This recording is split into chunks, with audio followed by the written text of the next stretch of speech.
ఏ పరిస్థితుల్లో నేను ముఖ్యమంత్రి అయ్యాను, పరిస్థితి ఆ రోజు ఏ విధంగా ఉంది, మీకు ఒక్కసారి మీ ద్వారా మీడియా ద్వారా ఈ రాష్ట్రానికి కూడా చెప్పాల్సిన అవసరం ఆవశ్యకత ఉన్నదనేది స్పష్టంగా నేను భావిస్తున్నాను.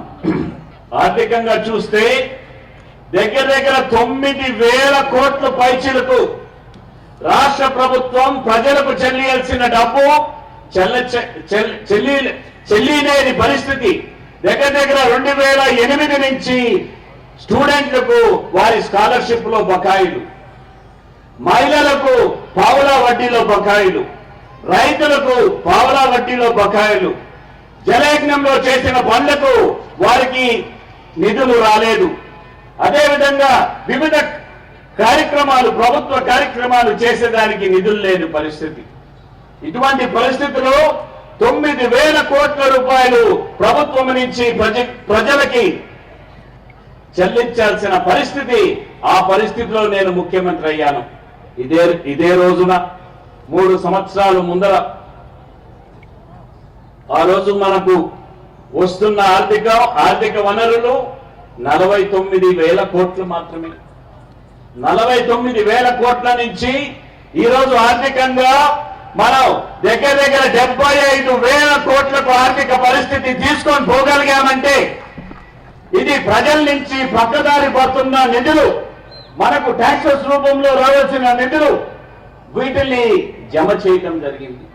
మామూలుగా మనకు ఒక సామెత ఉంటుంది గ్రామాల్లో, జుట్టుంటే ఏ గొప్ప అయినా వేసుకోవచ్చని. నిధులుంటే ఏ సంక్షేమ కార్యక్రమాలైనా మనం కొనసాగించవచ్చు. నిధులు ఉన్నప్పుడే మనం ప్రజలకు మేలు చేయగలుగుతాం.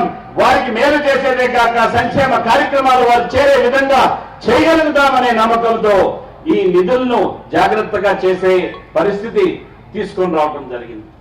ఇదే కాదు, దురదృష్టవశాత్తు ఒక పక్క ఉద్యమాలు, తెలంగాణ ఉద్యమం, సీమాంధ్ర ఉద్యమం, మళ్ళా తెలంగాణ ఉద్యమం, మళ్ళా సీమాంధ్ర ఉద్యమం, ఇంకో పక్క కరువు, విపరీతమైన కరువు, ఇంకో పక్క విపరీతమైన తుఫాన్లు.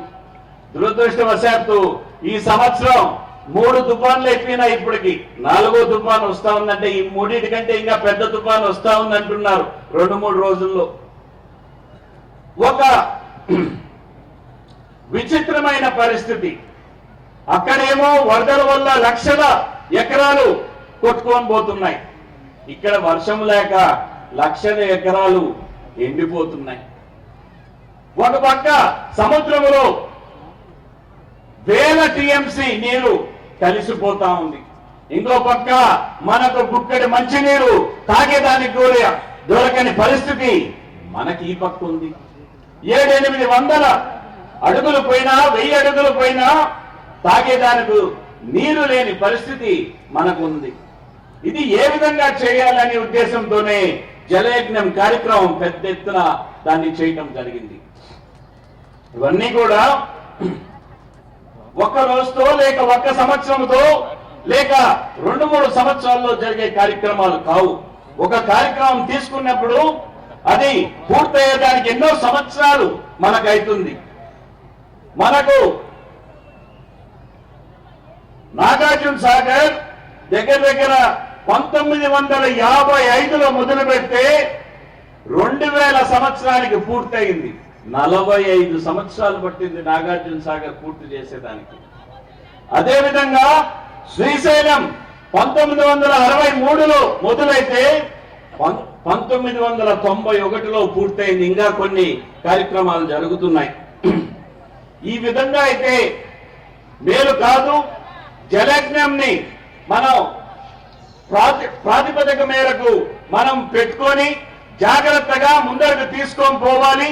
దానికి హద్దు మనం ఇచ్చి 2 సంవత్సరాలు 3 సంవత్సరాల్లో పూర్తి చేయాలనే ఉద్దేశంతో మనం వాటిని ముందరకు తీసుకొని రావటం జరుగుతా ఉంది. ఇప్పటికీ 24 లక్షల ఎకరాలకు సాగునీరు ఇచ్చాం. వచ్చే సంవత్సరానికి ఇంకొక 30 లక్షల ఎకరాలు సాగునీరు ఇచ్చే పరిస్థితి ఉంది. ఇప్పటికి ఒక 75-80 వేల కోట్ల రూపాయలు ఖర్చు పెట్టాం. ఇది కాక ఇంకొక లక్ష కోట్ల రూపాయలు ఖర్చు పెట్టాల్సిన అవసరం ఉంది. ఇది ఎక్కువ శాతం తెలంగాణలోనే మనకు ఖర్చు పెట్టాల్సిన అవసరం ఉంది. 65,000 కోట్లు తెలంగాణ ప్రాజెక్ట్స్ లో పూర్తి అయ్యేదానికి ఖర్చు పెట్టాల్సిన అవసరం ఉంది.